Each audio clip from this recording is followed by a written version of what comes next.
me Reeyu. He's a pretty cool guy, pretty good friend of mine and of Benjamin's as well. Ryu's here now, and he's going to find Benjamin in hopes he's still alive somewhere out there.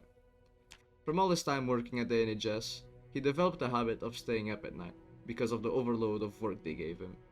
And sadly, he has also become chronically depressed because of the low income.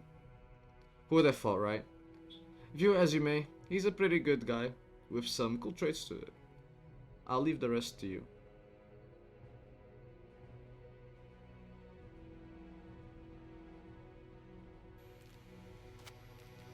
Now, Ryu ain't stupid, alright? He played Call of Duty his whole life. He knows what he needs, and that is a gun.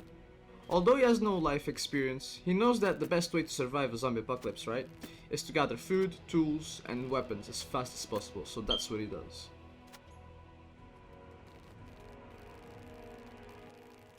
He takes a few steps outside and checks the map to see where Benjamin lives, to try and go meet up with him.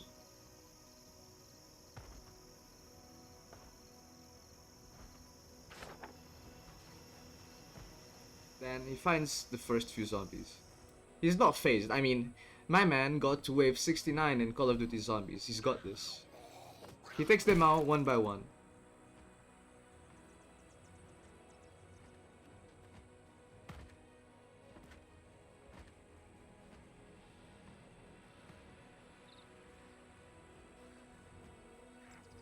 Then proceeds to beat the shit out of his grandma, who was still manipulative towards him and never let him go outside to play with his friends. And soon after that, he does the gritty because the apocalypse was exactly what he was waiting for. What am I supposed to say? But hold on now. What's this? A zombie grabbed him by his leg? He didn't react fast enough. Was he gonna get bitten? No, he made it out just fine. Probably thanks to all those years of playing Call of Duty Zombies. He bandaged himself back up and continued to Benjamin's after killing a few more zombies.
On his way, he thought to get some more supplies.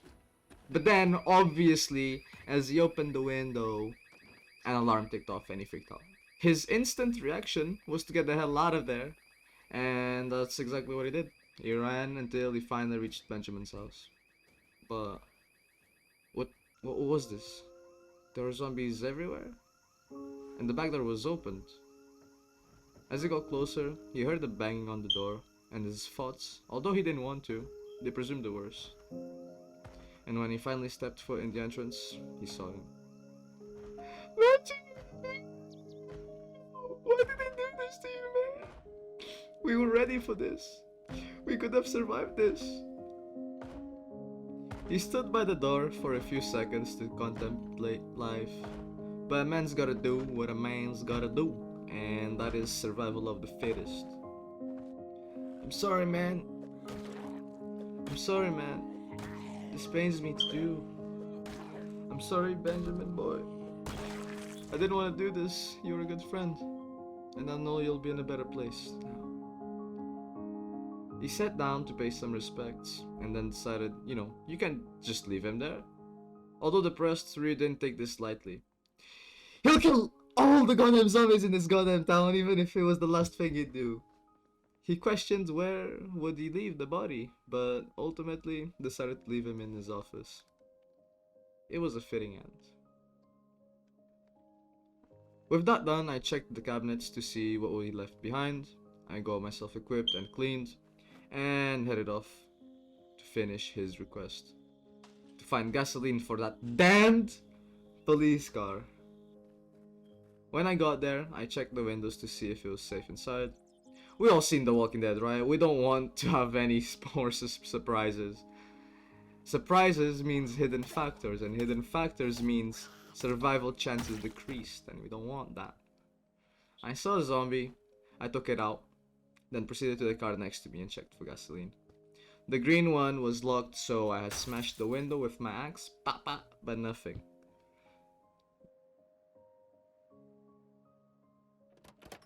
The other had a bit, but barely enough to make it to the next gas station, so I had to keep looking. I checked the inside of the fire station one last time to check for extra supplies. The noises were creeping me out.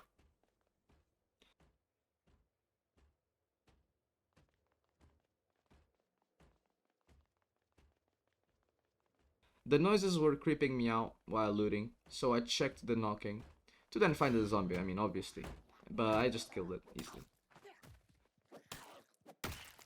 I also find a bit of food and tools, but nothing else, so I decided to leave.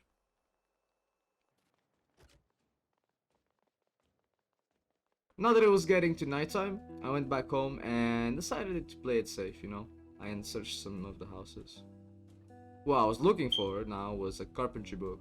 I wanted to self-sustain myself one day, like a farm or something, and for that I would need to know how to build. Luckily, I found a carpentry level 1, and with Benjamin still in my mind, I read the book for the night.